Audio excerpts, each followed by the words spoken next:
Hi, I'm Brooke Wallace, filling in for Max Brantley with your Arkansas Times News headline updates for Monday, April the 23rd. A new poll from Talk Business finds that Governor Hutchinson has substantial lead over Jan Morgan, the motorcycle-riding, Muslim-banning, gun-toting challenger from Hot Springs. In the survey of likely Republican Party primary voters in the state, 57.5% are backing Hutchinson, with 30.5% favoring Morgan. Another 12% are undecided. The poll also found a substantial shift in the views of GOP voters on Medicaid expansion.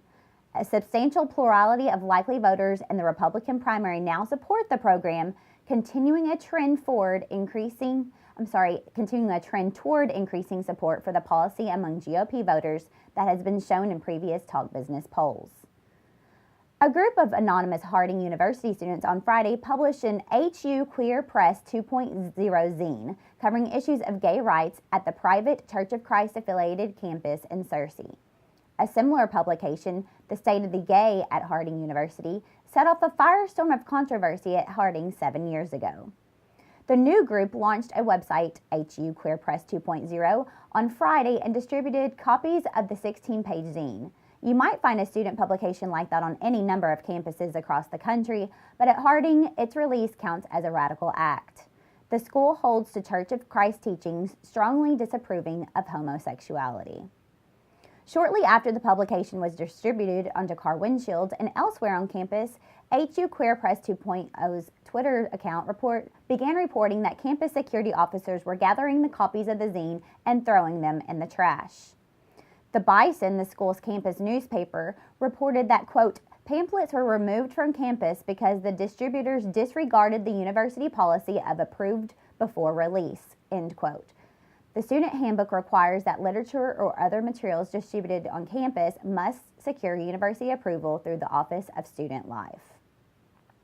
Well, it has been 59 years since 21 teenage boys incarcerated at the so-called Negro Boys Industrial School were burned to death in their locked dormitory.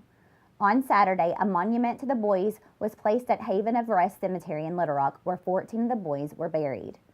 The boys were sent to Wrightsville for petty theft, pranks, and homelessness. One boy had been caught soaping windows during Halloween. Another was incarcerated for riding a white boy's bicycle, even though the white boy's mother told authorities it was all right. It was early in the morning of March 5, 1959, when a fire in the stove spread to the big boys' dorm, which had only 2 exits, both padlocked. Some boys escaped by prying loose metal screens from 2 dorm windows. No one came to their aid. Many bodies were found piled in a heap in one corner of the room. Former Senator Irma Hunter Brown, who leads the Friends of the Haven of Rest and who is part of a group that raised funds for the monument, told the group gathered graveside, quote, we don't want this to be a forgotten part of the history of Little Rock, of the state of Arkansas, of this country, because the entire world looked at what happened here.